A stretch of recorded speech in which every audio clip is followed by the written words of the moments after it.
Welcome to CoolCouve in Vancouver, Washington this morning. I'm David Benedictus, a retired mental health nurse and nurse educator. Hello, I'm Daria Ruggles and I'm a community advocate. Welcome to CoolCouve. Today's program is called Beyond Binary. We're going to talk about local LGBTQ+ issues. And today we have with us, well, just before I go into that, I want to just mention something more about CoolCouve. We talk about big issues and what's going on locally and what people can do about it. And that's why we are doing this Zoom program, and we'll have this uploaded onto Open Signal cable access programming here sometime in the next few weeks that are available on channel 11 and 22, I believe, on Comcast, something like that. Is that correct, Daria? I think so. There's a whole bunch. And don't worry, we'll put it up for you. Okay, we'll put it up for you. So today, we are wonderful, and thank you very much for coming. This is Jessica Cole. She's the president of the local PFLAG chapter here in Vancouver, Washington, Southwest Washington. And we're very fortunate to have you on, Jessica. Thank you again for coming. And so could you please tell us what PFLAG is and what this chapter is and how you got involved in it? Yeah, thank you. Thank you for having me. I appreciate that. PFLAG is the largest and oldest organization for LGBTQ+ people and their family, friends, and allies. The organization started well, it started in 1973, but go back one year to 1972, where a mom ended up marching in what was a predecessor to the gay parade with her gay son, you know, saying like parents of gays, and I don't have the exact quote, maybe parents of gays and lesbians unite. And a lot of young gay and lesbian people approached this mom and it's like, could you talk to my parents, you know? And so in 1973, they had their first meeting in Brooklyn in a church, and PFLAG support system was created then. And it's morphed over time, you know, because it used to be, you know, for lesbian and gays, you know, and as time goes on and our understanding goes on, it becomes more inclusive. So it's for the LGBTQ+ community, you know, everyone, not just lesbian and gays. And a lot of it, you know, that started with parents, and it's, you know, parents, families, friends, allies, you know. So it's just uniting the LGBTQ community with all their allies, whatever their specific subsets. So, and we do support and education and advocacy. It's wonderful. So how did you get involved? Yeah, well, let me jump back real quick because you asked how our specific chapter started. So I'll answer that question first. Our chapter is PFLAG Southwest Washington, and we started it in 1996. One of our still current members had read an article, I believe in Time magazine, about you know, PFLAG, and you know, she wanted to get it started. So I know there was a clergy person, a local clergy person that helped start it with her and some other folks. You know, we have still two of our members are founders of our chapter. Wow. And yeah, we still have one on our board. And so we have been meeting in, more recently, we meet at the Children's Home Society in downtown Vancouver. And so that's our Vancouver meeting, but 2 years ago in in January, it'll be 2 years, we started meeting in Battlegrounds. So Battlegrounds are satellite meeting. And our PFLAG chapter partners really closely with Triple Point, which is a program of the Children's Home Society, so Triple Point and Gender Blender, which are the youth groups for the LGBTQ. Gender Blender? Yeah. I love that. Yeah, I know. So a lot of times it's the parents go to the, the Vancouver meeting, and then the youth go to the queer youth group, and it used to, and the queer youth group, they, when they were meeting in person, they were having 4 meetings a week, Monday, Tuesday, Wednesday, Thursday, with different focuses. High school, middle school, non-binary, transgender, and then I think just a fun drop-in. So that's the little snippet of our history of our chapter. It's lovely to hear that it's been much longer than I ever would have thought. Okay, so now tell us how you got involved. Okay, how I got involved. A few years ago, one of my kids came out, and not as a lesbian, gay, or bi, terms that I understood. There's agender and demisexual and, non-binary, and my head just spins. I'm like, I don't know these words, Yeah. What is very interesting is I had heard someone say the term non-binary prior to my kid coming out.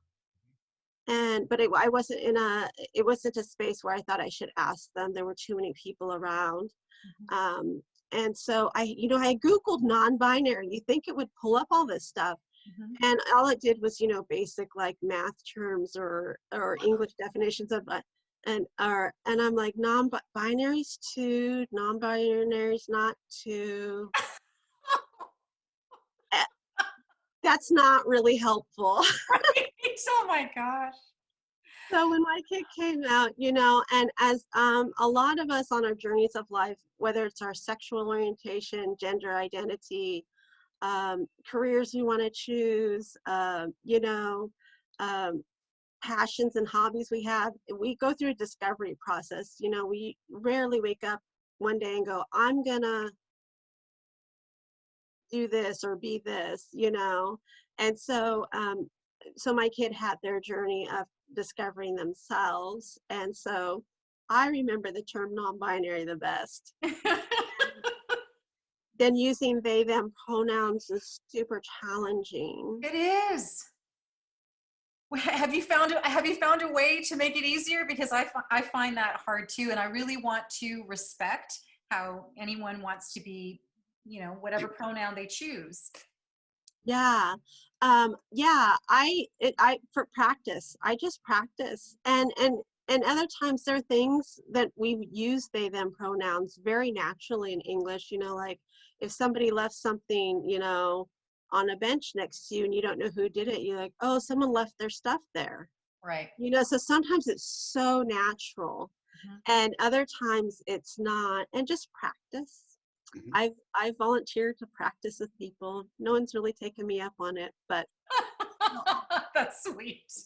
Yeah, and another thing too is sometimes I talk about people. When I talk about someone about someone else, I'll say, they, especially if I'm trying to like not be like this mutual person, I try to be more discreet, and I'll just say they, so like they don't know if it's a what gender person I'm talking about, so it's harder for them to be like, oh, I know she's talking about so and so.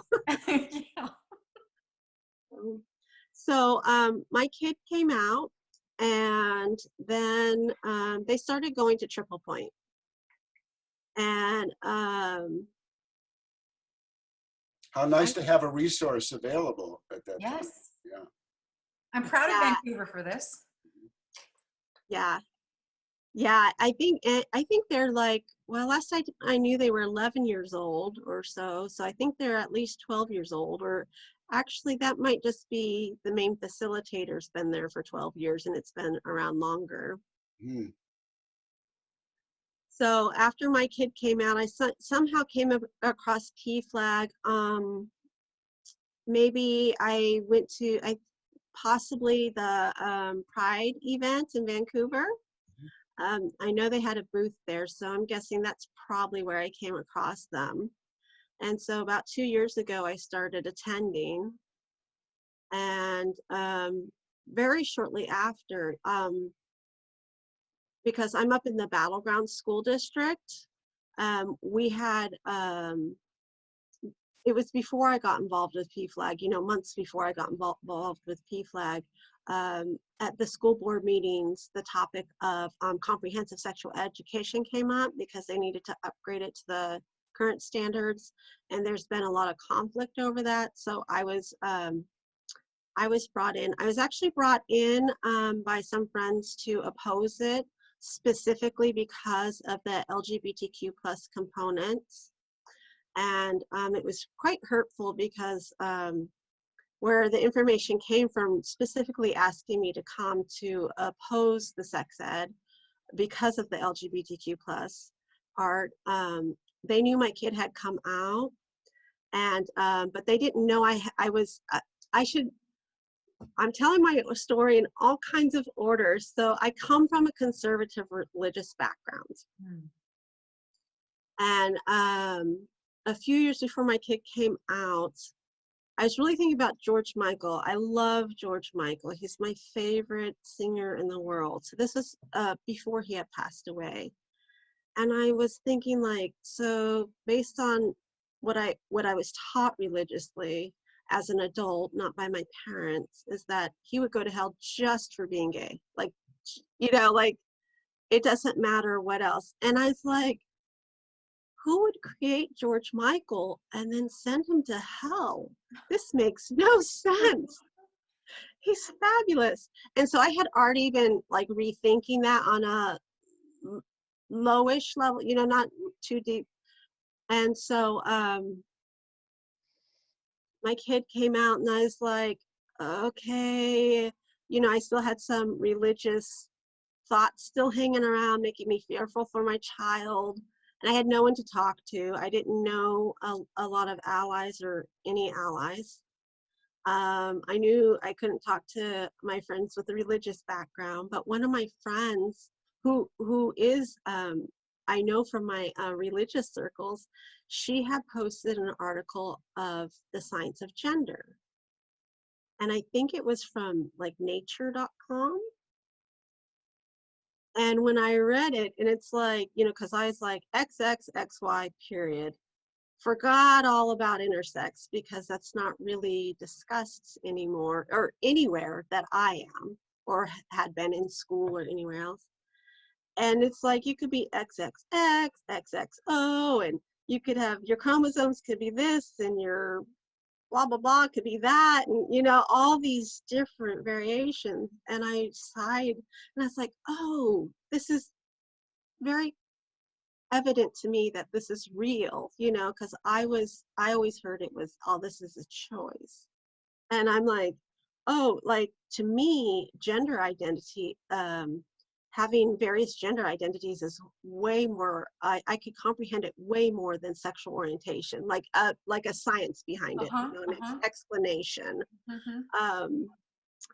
And so about 6 months later, after I had read the article about science of gender, I was like, okay, I could breathe.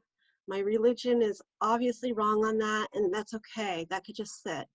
And then the comprehensive sex ed came up in the Battleground School District, and I was asked to come oppose it because of the LGBTQ component.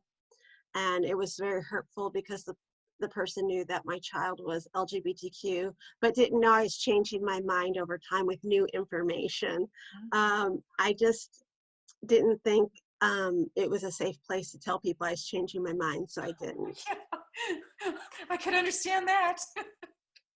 Yeah. So I actually went and I spoke in support of it, you know, and more details that I'll keep out, but it was very terrifying. It was very terrifying to be in front of my religious community speaking in opposition of what they were saying. Oh, but you have to tell us. So what happened from that? We want to know, right, David? That's, that's a very courageous thing to do. And I imagine it was, my hunch is it was very, very hard to do. It was very hard. I had two friends. I had one from my religious community and a new friend that I met through my kids' school, both allies. And they came and sat next to me, you know, on either side. And it was so terrifying. I was just grateful. They had they had tabled the whole topic. And so we thought everyone that signed up to speak wasn't going to speak. So I had relaxed. And a lot of the people that opposed it had gone out of the room and were having a discussion or whatever out in the outside. And so I'm like, okay, they're out there. And then at the end of the meeting or later on in the meeting, they're like, everyone come give your comments. And I, you know, I wasn't prepared anymore. And, you know, my friend had written something up but didn't sign up. And I was like, I was ready to bail. I was terrified. I'm a people pleaser. I'm compliant. I just want us to all get along. And I knew that was going to put me in a position of people aren't going to like me. People are going to exclude me, you know, and shun me. I was hoping that's the best.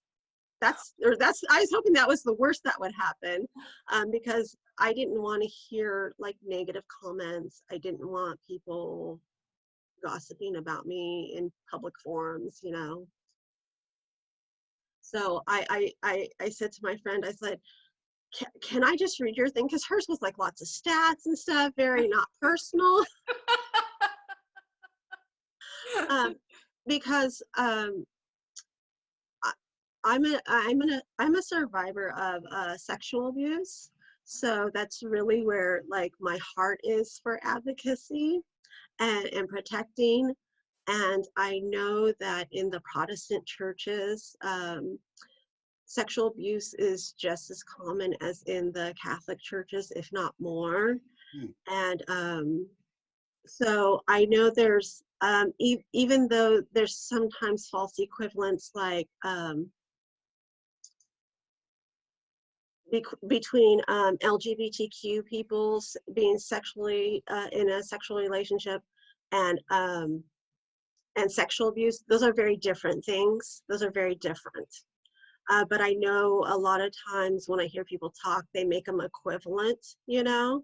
And so, you know, I did call out the church and Christians about being only opposed to like a gay couple, you know, being in a sexual relationship and not being focused on our churches, you know, where there are men in leadership that sexually abuse boys, you know, and that has nothing to do with LGBTQ. That's sexual abuse, even though they're both male. They're often conflated together with, and it's that's the pathology, is the power over and the sexual abuse, and the LGBTQ plus experience is one of love and compassion and looking for companionship. So I mean that's been totally those conflating those together has been totally debunked in the science and what we know about sexual abuse. As a background in mental health, I continually have to talk with people about that and tell them the difference as well.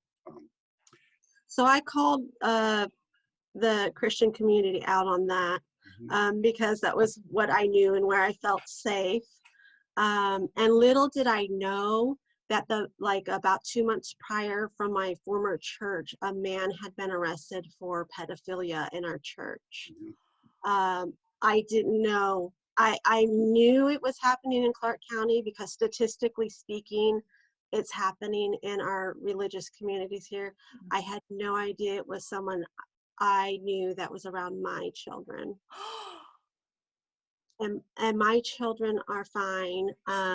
I just know, I'm sure that some of the victims of that person, I'm sure I either know them or their parents or my kids know them. And that wasn't handled very, that was, I wish they would have made an announcement during the church services when it had become public, that they would have said, parents, please know this, everyone know this, talk to your kids, come forward. And it was just brushed under the rug. Mhm. That's unfortunate, because you would think that a faith community would use that as an opportunity. There is an opportunity. I wouldn't think Yeah. that necessarily, given the wide diversity of belief in faith communities, but it would be an opportunity for healing and bringing people together and having a conversation about what predatory behavior is versus natural expression, the natural variation of expression of human sexuality. Mhm. Two different things, right? So And what was the result of your evening? Keep. so all these rabbit trails. So they listened to me speak. There was a trans youth that spoke first, fabulous. There was a counselor that spoke next. And this is in support of the sex ed curriculum because of the LGBTQ component. And I survived. Um, I didn't get, hate emails or anything, but it did separate me, which was hard, and that I did find P flag shortly after that. And I was like, and that was always bothering me because the sex ed thing, now that referendum 90 is passed, we're still not through it. We still have to decide on a curriculum in Battleground for school district for sex ed. So this has been going on for over 2 years. But I, about 6 months after that, I have found P flag, and I was always like, how do we advocate? Like, I don't know what I'm doing.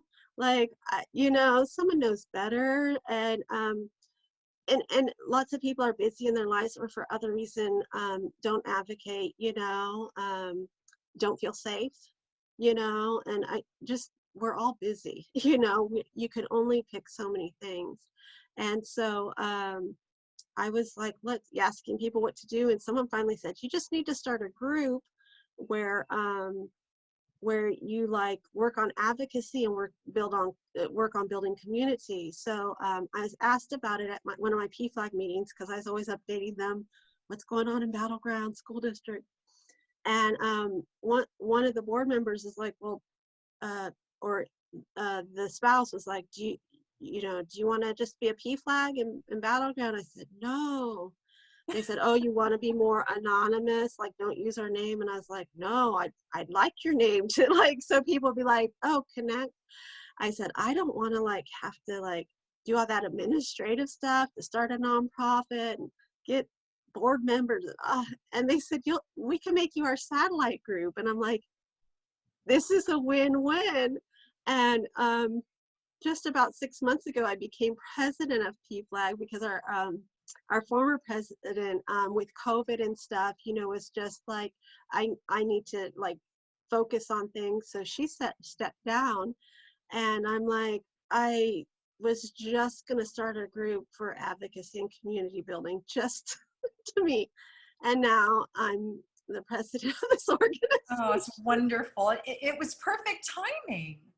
It was. And so I've been trying to get people to advocate, specifically on the nights for when sex ed is on the agenda in the Battleground School District, or write emails. And that took on a bigger cause with referendum 90. And I know Planned Parenthood has a 501c4 component, so they could do political work. So I've talked with them a lot and worked with them. I've gone up to Olympia to testify on behalf of 5395. That's a Senate bill, and I forget what the House bill number was, but it was a Senate bill that became law. And that was interesting when, again, my religious community is there, and I'm sitting in a room with them, and I'm sitting with my transgender kids, in the room. It's very hard. It was very hard. But But you kept your relationship there? Are you still involved?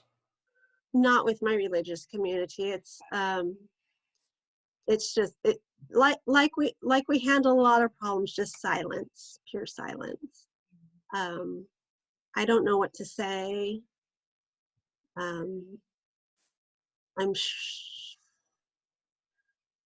I don't think that they would hear what I have to say. I'm not sure that they, and I'm sure there's some people that would be open to listening and open to changing their mind, but that's too hard. It's too emotional for me to like lose this relationship or have conflict or, it's easier for me to just go to a school board and advocate. Like the school board has to treat you neutrally. I mean, I should say they should treat you neutrally. They don't always, but I'm going to say Battleground. The Battleground school board members have been very kind to me, and I, I, I, I know one of them, at least one. We stand very differently on the topic of LGBTQ, or a former school board member, should I say? And we were always kind to each other. Not fake, not like nicey, but really like, and she completely disagrees with me on this and I completely disagree with her, but we're kind, we're cordial. She has to hear me out. She could have like rolled her eyes, I guess, or did, and she never did. And that's more of what we need. And then Yeah. for people to change their mind. But we'll just start with the common decency. Yes. Respect. Yeah. So in a few minutes, as we go along, I want to show the PFLAG website, and we'll embed that also in the program. So you're talking about your personal challenges and some of the challenges here. What are the other challenges that exist for in the community that you talked about the schools? Are there other places where, and faith communities, are there other challenges? And the faith community and the schools is where I have my most experience. But just going to different meetings online and hearing what's going on across the state, things that I've never heard of, like what's going on in the shelters. Are people able to be in the shelters with based on their gender identity or not? This is some stuff I have on my wish list of things to accomplish. My personal experience is in the medical field with bringing people to the doctor's office who are non-binary, specifically non-binary. That's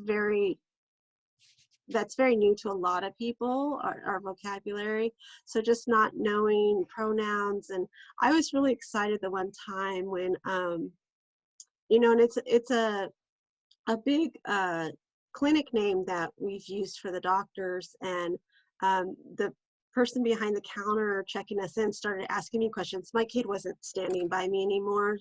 So they did it appropriately. And I was thrilled to stand there and answer questions, in one way. But on the other end, why is the patient that's LGBTQ plus, or their parents, or whoever's coming with them, having to train the staff? Mm-hmm. Why isn't there more training? Going to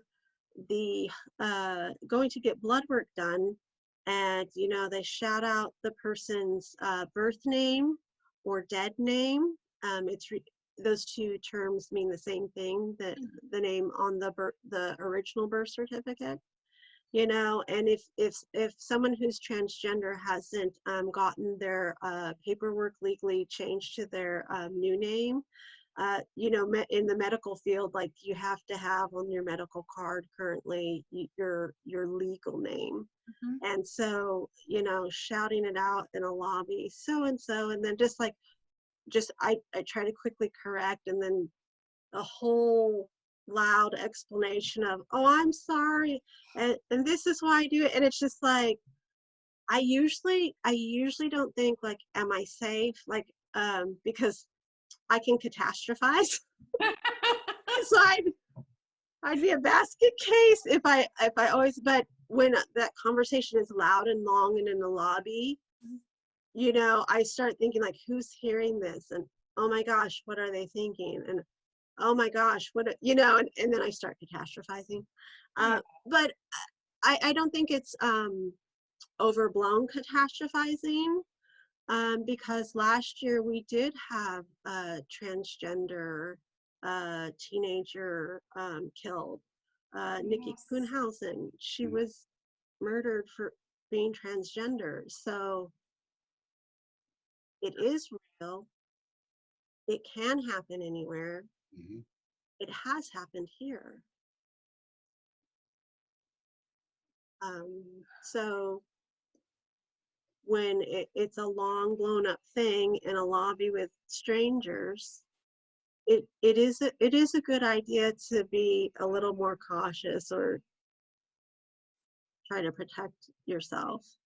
And even in other school districts that like say have their sex ed up to date, you know, have had it up to date before Battleground did, or I know some of them are putting out equity. Yeah, diversity, equity, and inclusion is supposed to be the new way of looking at things and incorporating them into organizations.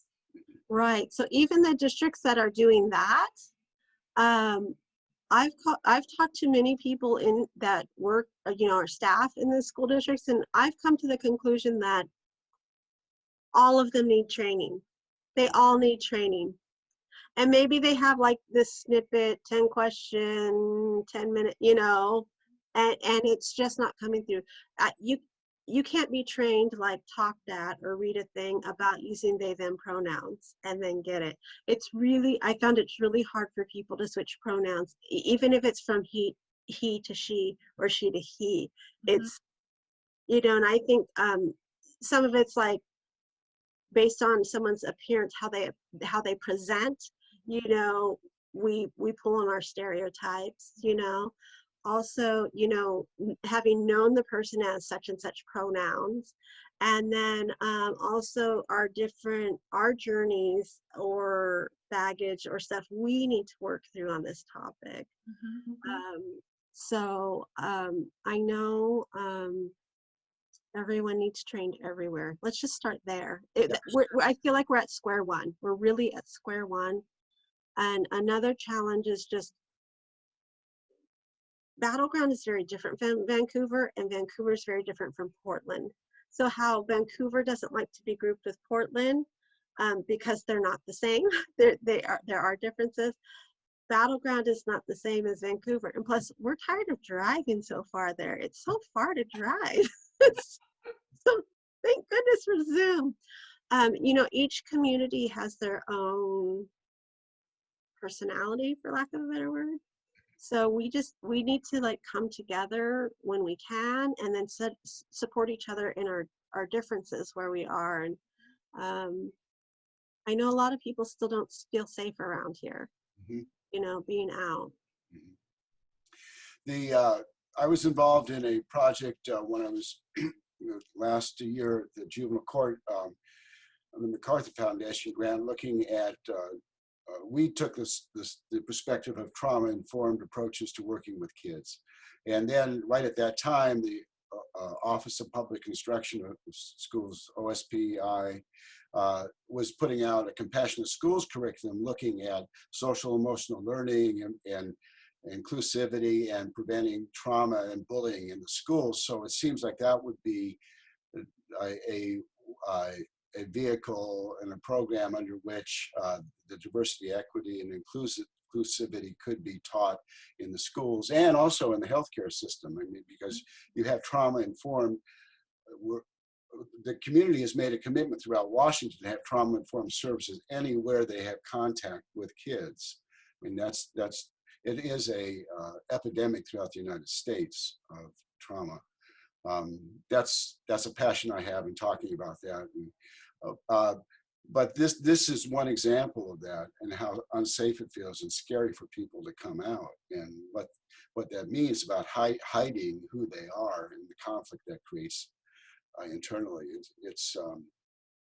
Yeah, David, and it also makes me think how, like, the difference between the true trauma training and recognizing that we all need it versus people thinking it's about being politically correct.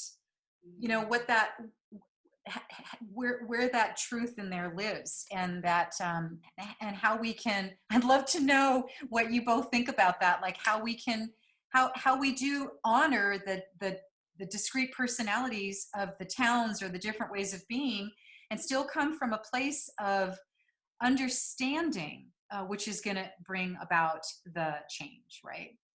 Right. So, Gary, I think you have another question here on following up on this. Oh, I have so many questions. Yeah. So which one? I love this. I love all of these wonderful things that are happening, and all these. I have to just say that I love the fact that you just stepped up. That thinking that somebody else knew better, thinking that somebody else was the expert.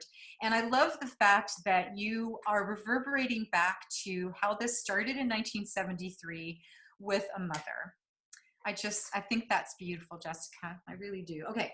So, oh, I know. Well, no, this is about people changing their minds. Is that what you mean, David? Which question? What allies can do to help? I have so many questions. Okay, how about that one? What can allies do to help? What can allies do to help? Allies could do like the heavy lifting and advocating, so people don't have to advocate for themselves.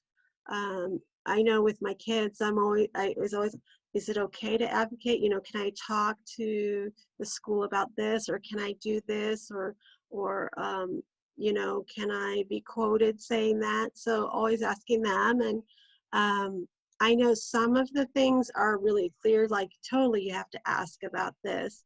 And then sometimes things have gotten a little muddled, and it's like, oh, well, I thought that was kind of no, like, and it's like, so I really try not to misstep, but I am human, so so I try really hard to learn from my mistakes, and be very sensitive when advocating. I think allies could advocate.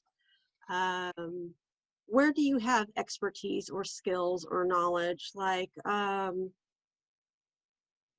apparently I might have been born to be like an event coordinator. I just didn't know it, And I'm like, it's nice to get a date that works for me. So I'll start this. I want to make sure I can go to the event. So like, let's pick a date that I know I'll be around, like not out of town, or, or having some other thing. And I don't mind doing, I could do those like task things, like call that person and stuff. And So you mean like finding out what it is you can do and then offering to do it? yeah, can you do like website stuff? Great, because I have a website for you to help me on right now. Even if it's not like, let's be a board member, or let's go to the school district. I was just reading something yesterday, and it said, it's talking about advocacy, and I have this picture of advocacy, like, legislation, talk, letters to the editor, and it said just telling your story is advocacy. And I went, oh, I should have took the easy route. Here's the list, and I took the hard one. But it sounds like you developed a whole bunch of stuff along the way, so that's wonderful. Yeah, so a support, and specifically in Vancouver, Clark County, I would love to have like, for someone else to compile, like, what are their LGBTQ businesses, like, so we could support them. Like, I know of one. I'm sure that's not the whole list. I'm hopeful that's not. With a lot of the stuff that I've done, I follow other PFLAG pages on Facebook. or other organizations that support the LGBTQ community, or, you know, are the LGBTQ community doing the work. And I look at what they do and I'm like, that was great. Why don't we have it in Vancouver, you know, or Clark County? And so I just replicate. And sometimes I'm like, hurry up, let's do it in Vancouver so we don't have to drive to Portland, because Portland's going to do this if we don't. I love that. I have to say, when you said that, I immediately get a little bit scared. Like, you know, like if you're identifying something, how are you not making it a target? That's true. And so that scares me a little bit, you know. That's But at the same time, you know, being able to create a strong community that normalizes and doesn't accept the bad behavior, you know, and again, educates from a place of understanding. And so that we don't have that knee-jerk response of hate, of, you know, fear. Right.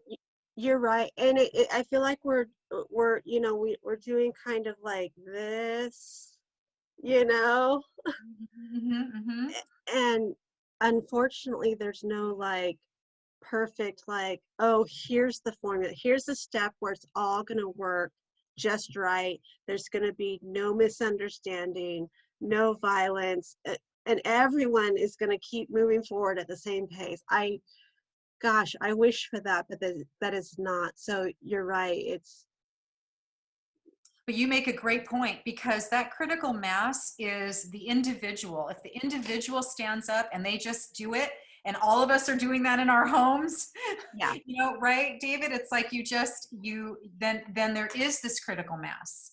There is this rise to decency. And, you know, it's been scary in this country it's still a little scary. You know, I feel like the election kept the car from careening off the cliff, but we still have stuff to deal with, at least at the time that we're creating this video together. So yeah, but when we just have the courage to stand up individually, and I think also to realize that there's a lot of people who are doing it at the same time. Like, one of the things about COVID that I loved was when they had the people, instead of being scared and they were singing out their balconies, that there's this natural human desire to connect. And to me, that's so much more where that healing comes from. For you, it's biological because it's your child, but you're basically talking about that same place. And I know that that's a big place where David comes from in his education process. So would this be a good time to show the PFLAG website, and we can go through that? Okay, let me share that screen. Where to go? And then, you know, maybe when he's showing this, you know, Jessica, you can talk about, like, I'm curious how does the national chapter help you? And also another little thing, I'm interested to know how much of a community you have found, because to lose the community from the religious perspective, and to recognize that, you know, you feel like you don't feel safe or fit there. And, you know, have you found that community elsewhere, and has some of it been with PFLAG? While he's looking, you can answer. Go ahead. Okay. Well, I forgot the first part, but I know it's community. Part was about how go ahead. Well, you go ahead and answer the second. National. So, I should say, so, you know, there's a PFLAG National, which is, you know, how we're affiliated, you know, so we could legally use their name and all that fun stuff that I don't know the details and wording, and I'm glad I don't have to. And we in Washington, we're very fortunate because we have about 13 PFLAG chapters, but we also have a state council. So we have the PFLAG Washington State Council, which not every state has. And so they're not a support group like us, but they support all the chapters. And that's been really phenomenal with, you know, they put on leadership trainings and different conferences. And, oh, you know, I'm going to cut the list short of what they do. You know, we have monthly meetings where leadership can come and just like, this is what we're doing. And that's where I could get some of my ideas. Or I'm like, oh, so-and-so's done that. Hey, can you help me do that? Because I can't. I can't. So they've been a real support to us, and they can, in many, many ways. So that's our biggest support in the PFLAG organization. But national, we now have a chapter engagement coordinator, and so they're our liaison, to national. And it's really good because if I have questions like how do you run this organization, or what are some requirements that specifically to be partnered with national, because there's different stuff with the state, if you're a nonprofit, and so they could answer stuff. But I'm very excited. We just got this chapter engagement coordinator, and they're like, if you have questions about and they said your website. I was like, ooh, the website. And they're like, it might be a long wait. And I was like, so any questions I could just ask them, and they could help me instead of me having, or other board members trying to navigate all that or look stuff up on their website. It's just easier to someone to say, go here. Well, we'll link to the website. We're having technical difficulties here loading the website. It's a Zoom issue. It's okay, I'll put it in later. But do please tell us. It's a great website. It's a great website. It talks about local and links you to national. And for example, on the national site, I just saw on December 7th that the Supreme Court rejected the appeal to win, and it was a win for civil rights groups that worried about the confirmation of Justice Amy Coney Barrett, and they condemned. So what happened was the Supreme Court turned away and did not consider the brief that was coming in to around transgender people using the bathroom that they were most comfortable with. So the Supreme Court turned that away, and that allows us locally to work on that issue. That we're going to be doing a battleground in Vancouver schools, right? And help people understand that and bring them together to understand compassionately what that means for people to have that identification. Right. Okay, Jessica, before go ahead, but I just don't want you to, I don't want to lose that other part of the question about your reclaimed community. Okay, so when I started going to PFLAG, and listening to people's stories, and that's, I guess, there they are advocating. So we always do an educational piece at our meetings, and then we do the support time. And just hearing people share their personal stories or what they're going through, or, when particularly a parent, when a new parent comes in, and we're all over the place when we come in. Some are like, what's going on? Some are like, I'm really accepting, but this is a new journey. Like I was down this road, and now, and now I'm down this road with my kids. So it's not that they're not accepting. It's just the rethinking, who they thought their child was.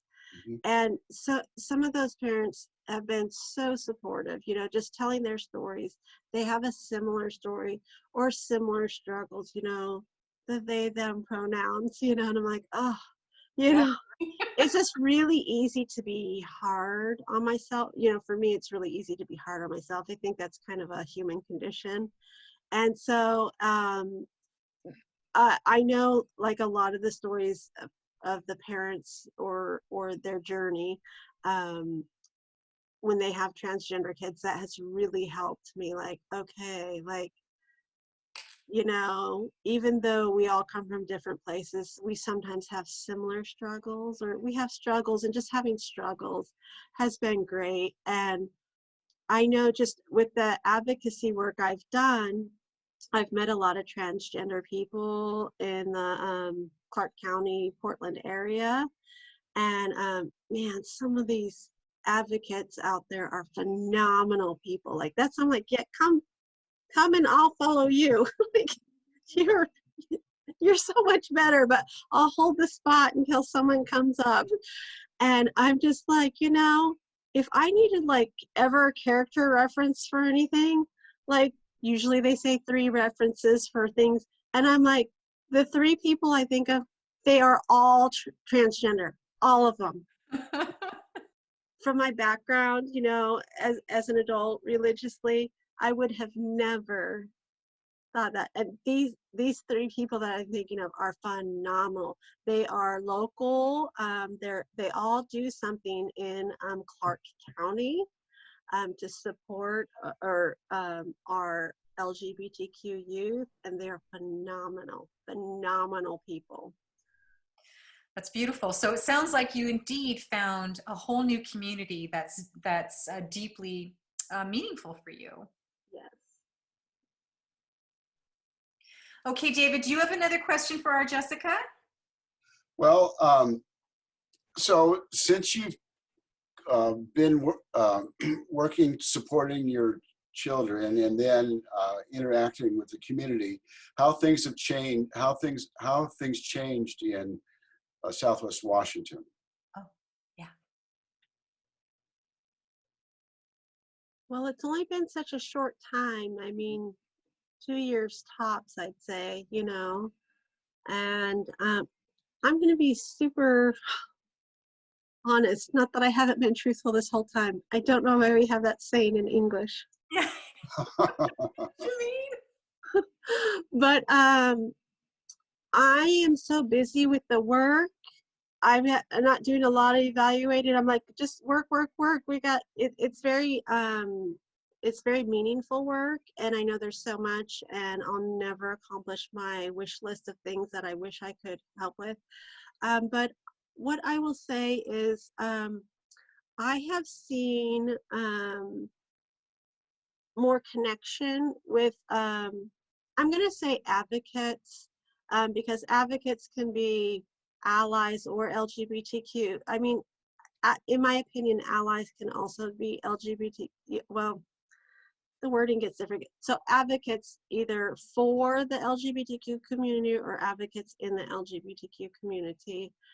There's, you know, I'm starting to see more traction, more connecting, people from, you know, all kinds of backgrounds, you know.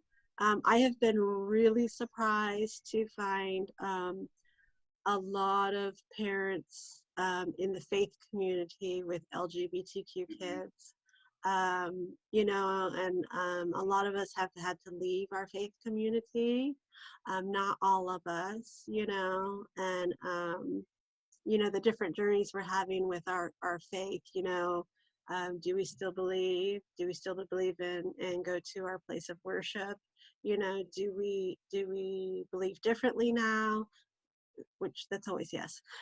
You know, do we not have that faith anymore? So it's very interesting, and it's very exciting to me to see all these people that were never part of my faith community that are people of faith, you know. And my faith journey, that's a whole nother thing, and it's just where it is. I'm busy doing work. I don't have time to like do all that, and I'm fine with that. I was quite surprised to see that Clark County passed referendum 90 by 57% or 53% or something like that. It was just, I think it was one of the second largest affirmations next to King County. I was really very, very surprised and very, very thankful that we live in a community that supported that. Real sex education in the school, open conversation. It's, as you said, it's just the start, and we have to select the curriculum and continue having those conversations at school board meetings and in our faith community and at our county council meetings and all those places where we can say we're allies. This is what we want in our community, and it's time for science-based, evidence-based sex education in our schools. Yeah, I know Planned Parenthood, it was a huge help with that, you know, getting information to us, you know, accurate information on sex ed. And I know OSPI, you know, Lori Dills is head of, I'm not exactly sure her title, but that's who you go to ask questions. Mhm. And you know, and different um, political folks, you know, representatives or senators or whatever their titles are, you know, will be willing to answer questions. And in fact, I was part of uh, a group of folks. We all happened to be part of PFLAG, and we worked on a website to get accurate information about Referendum 90. Legally, the website is not being paid by PFLAG, you know, any chapter or the Washington State Council, but all the people that worked on this website were from various PFLAGs in Washington State, and it's called r90inthecommunity.com. And in fact, I had a local person who works into the mental health field um, asked me, someone connected them to me and was asking about, you know, what is this, you know, SB 5395, you know, Referendum 90, what does it really, oh, they wanted to know what the curriculum really was. They wanted to see the curriculum, and I'm like, I'm not going to be very helpful because there's not one curriculum. So I answered some questions. I sent them to the website, said call Lori Dills. I know there's different rules exactly how you could look at the curriculum in different school districts. And I know this is the COVID time of year, so things are just wonky, and the schools are pretty swamped with like trying to navigate that. But you know, there's ways to see what's in the curriculum, you know, and it really is, and it's, the technical name is comprehensive sexual health education. And so now it's so, you know, all the examples should not be of heteronormative, you know, like he and she, you know, it should say he and he, or, you know, he and they. So it's, and there's, and that's just a start. There's a lot more for comprehensive sexual health education for the LGBTQ community, but it doesn't just help them, you know, people with different religious beliefs, you know, people with different abilities, you know, so it's just not white, cis, het, normative, comprehensive sexual, well, I shouldn't say comprehensive, sexual education, because that's not comprehensive. Right. Are you finding that you are getting, I mean, coming from a place like Battleground, which does have a lot of religious conservative people, and there have been different movements that, you know, organizations, which I know David is really familiar with in terms of like politically advocating for, you know, like everything from teaching, teaching biblical creationism to organizing against things like this. Do you find when you are doing this that you have the opposition clear so that you can actually have a conversation?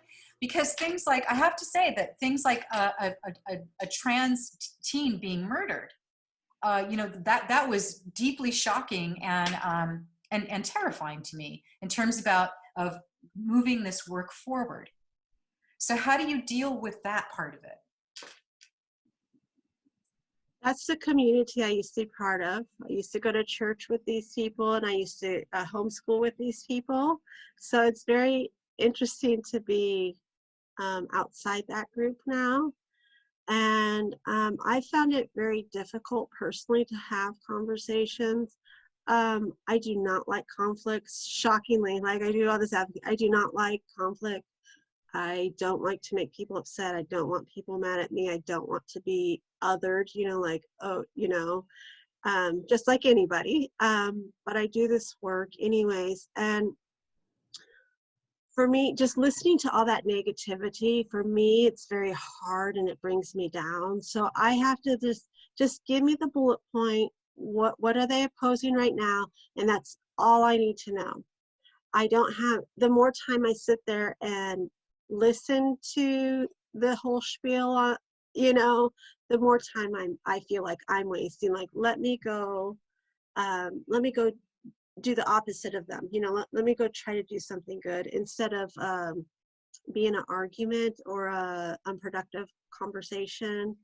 And I know the opposition to LGBTQ, it unfortunately from the faith community, and I understand their thinking. I don't think that way anymore. I used to think that way, so I understand their thinking. And I have more of a flexibility in thinking, so I understand why I've been able to change my mind. But I wish we had, as the advocates and allies, I wish we were even half as strong as the opposition. I feel like, a lot of people are shocked. They'll say like, what? I had no idea there was such opposition around here. I had no idea. So some people are shocked there's opposition at all. So like thinking you need to do all this work like wasn't even on their radar. And then again, you know, people are busy with their own lives and tackling other issues too, you know. And I just wish that we could all you know, more of us could come together and work in a group, because the opposition is very strong. And unfortunately, one of the reasons I believe that the opposition is so strong is because the information they give isn't always accurate, and it's very fearful. In fact, when I first went to learn about the comprehensive sexual health education in Washington State, I went to one of their meetings because nobody supporting it was having meetings. So I had no way to get information. So I went to their meeting, you know, knowing that, you know, it's going to be what, you know, from their point of view. And I was scared to death when I left that meeting. I was scared to death. I was like, this is horrible. They shouldn't teach this. Like, oh, they're going to ruin my children, you know? And I was just very fearful of this. And I was like, I'm not going to listen to them. I'm going to support this anyways, even though I'm scared to death for my children and other people's children, which most of us don't respond that way. In all other situations, I would have gone with fear. But knowing that their perspective was probably differently than mine, you know, I knew like, just take the little snippets you can and like leave all the information that gave me fear, or leave all the comments that gave me fear to the side. And I've since, you know, read the bill, looked at the sexual health education curriculum that Battleground put together but hasn't been voted in yet. It's phenomenal. It's so great. And I'm sure it could be better, because right, everything in life could always be better. Almost. Not George Michael. Oh, he could be alive. See, he can be better. Well, you know, as you're talking about this, I'm thinking, we need the classes for adult sex education classes. The mindset needs to change of the adults who are thinking about these things and to be exposed to it. So this is the training, right? The training. Right. Trainings. So you got the professionals you're training, but you also have to train parents and adults just generally about sex education. And I can't wait to do that at Clark College when after COVID, right? That'd be a great topic, adult sex ed. So which I've already been in discussions with someone who teaches sex ed to get an adult class. And yes.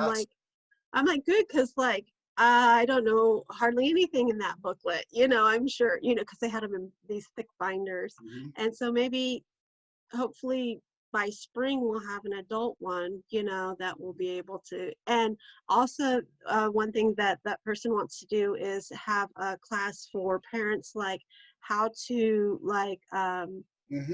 how to talk to your kid as they're going through the sex ed class, you know, because that's a little bit different than just having the sex ed knowledge yourself. But yeah, I would be I'm like, I don't remember anything. I don't remember anything from my sex ed class. I remember I just like some human development stuff, you know, being pregnant. Yeah.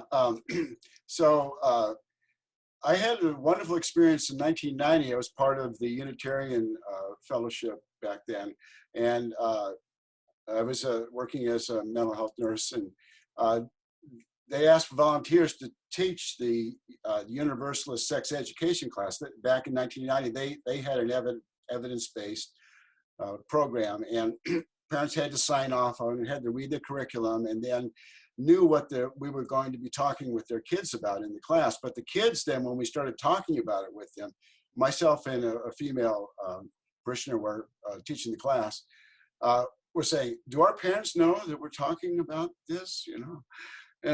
And he said, yeah, and they want you to be able to talk about it, and you can talk with them about it as well. They're prepared to talk with you about it. So that's a wonderful circle to have. And there's models out there that have been out there for a while, fortunately.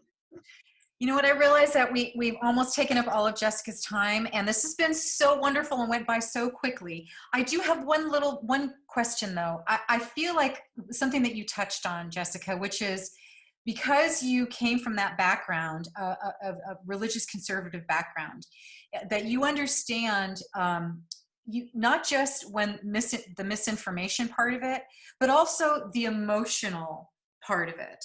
And I'm just wondering how you can use that understanding to move forward in your work.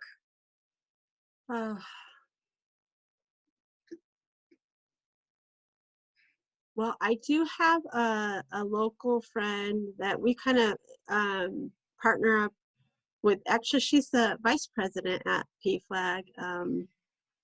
And 6 months after I read this scientific article, I found this lady named Kathy Baldock.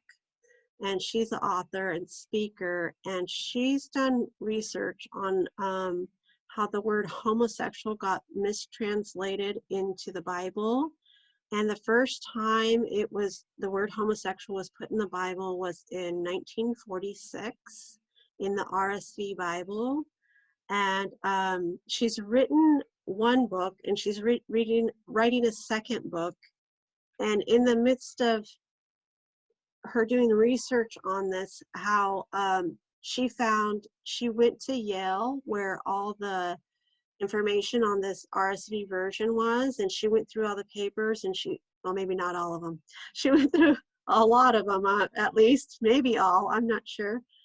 And she found written correspondence about someone questioning the use of that word, and, you know, one of the people that were head of the RSV committee were like, oh, you're right. And they actually took it out. I believe it has since been put back into the current RSV Bible. You'll have to double check that.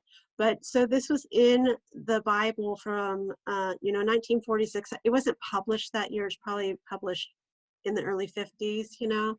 And it was in that Bible, I think, until like the early 1970s, and it got taken out. So all these translations being written, you know, through the 50s and 60s are just, you know, they use something historical and something more current, and they're just pulling that word out and using it.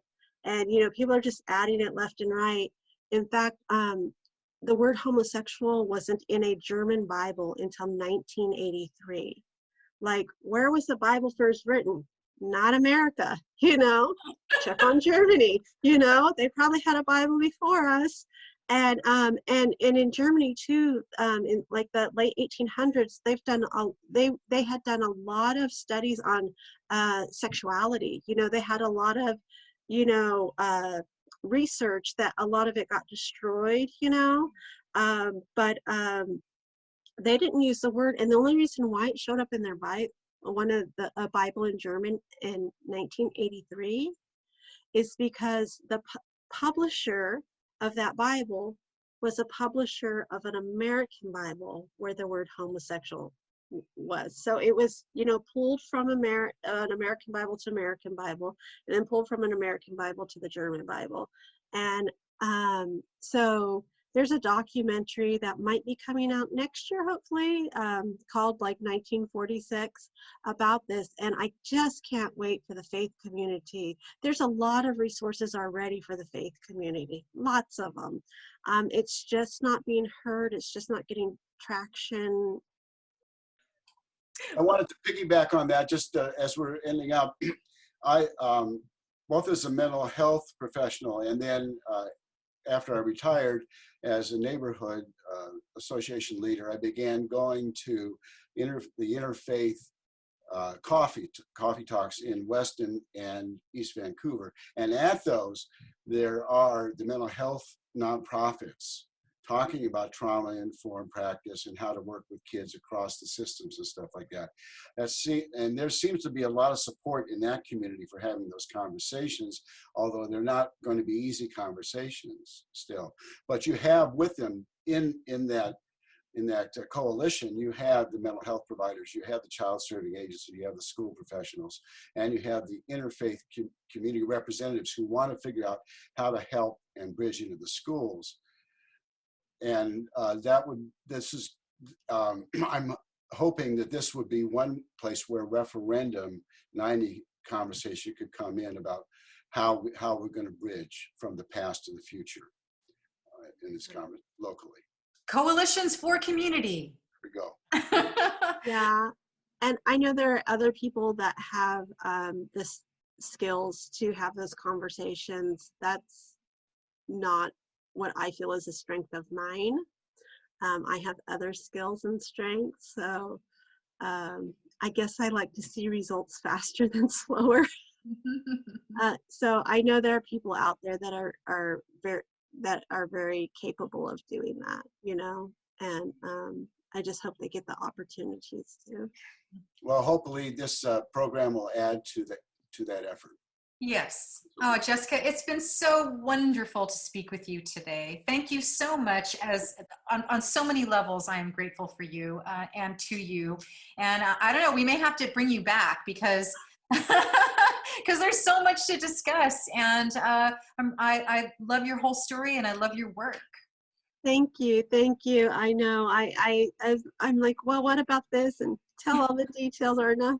So yeah, there is a lot about it, you know, and I know I'm just one voice, you know, with one story, and I know there's other people with similar stories or different stories or that are doing phenomenal things that we might not hear about or that are less known. So I'm just excited. Send them our way. What's that? Send them our way so we can talk to them, so we can let everybody out in Vancouver know what's cool about the CoolCouve, like you. Yes. Thank you. Thank you. Yeah, and we'll put the links to PFLAG and the other topics that we discussed up on the program as well. Yeah. And I guess one thing you had asked really is what can allies do? It's like, well, PFLAG is a volunteer-run organization. Our chapter is volunteer-run. If you want to help us with anything, I know right now, like, we have no events going on. Like, if you have some computer skills, I'd love to talk to you. You know, whatever skills you have, if you think we could use, or come tell us what your skills are, and, you know, we'll see if we could fit you in somewhere. But yeah, we need a lot of help from a lot of people to get this work done. Okay, Jessica, we'll definitely put the information on the screen so people can contact you about helping out. Great. Yes. Thank you so much. Thank you so much. I know we got to let you go. I appreciate your time so much, and we'll be seeing you again. Oh, that's so great. I'm very excited about this. Thank you for inviting me.